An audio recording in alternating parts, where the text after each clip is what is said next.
মাত্র 1 কাপ আটা আর অল্প ডাল দিয়ে বানিয়ে ফেলুন মুচমুচে স্ন্যাক্সটি। স্বাগত সবাইকে। চলুন বানিয়ে ফেলি। ছোলার ডাল আর মুগ ডাল 1 ঘন্টা আগে গরম জল দিয়ে ভিজিয়ে রেখেছিলাম।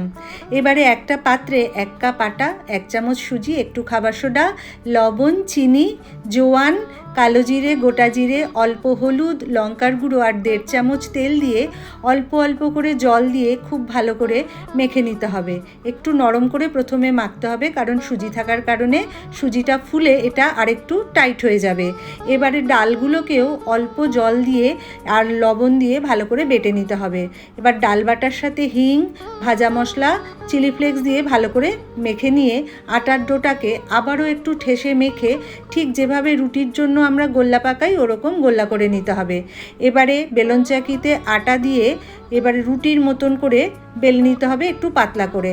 তার উপরে ডালের মিশ্রণ দিয়ে ঠিক এভাবে ভাঁজ করে নিতে হবে এবং শেষ প্রান্তটাকে অল্প জল দিয়ে সিল করে নিতে হবে, যাতে ভাজার সময় খুলে না যায়। দুপাশ থেকে একটু বাদ দিয়ে ছোট ছোট এরম টুকরো করে নিতে হবে। আবারও দেখাচ্ছি, সব গোল্লাগুলো থেকে এভাবেই ছোট ছোট টুকরো করে তৈরি করে নিতে হবে। চায়ের সঙ্গে তো বটেই, অতিথি আপ্যায়নেও কিন্তু এর জুড়ি মেলা ভার। তেল হালকা গরম করে এগুলোকে ভাজতে হবে, অল্প অল্প করে দিয়ে। একসাথে সবগুলো দিয়ে দিলে ভাজা ভালো হবে না, কুরকুরেও হবে না। এভাবেই সবগুলো তৈরি করে নিতে হবে। এর সাথে লাগবে শুধু গরম গরম 1 কাপ চা। দারুণ টেস্ট। কেমন লাগবে খেতে নিজেরা বানিয়ে খেয়ে কমেন্ট করে অবশ্যই জানাবেন। চ্যানেলটি সাবস্ক্রাইব করারও অনুরোধ রইল। যদি রেসিপি ভালো লেগে থাকে একটা লাইক করে দেবেন।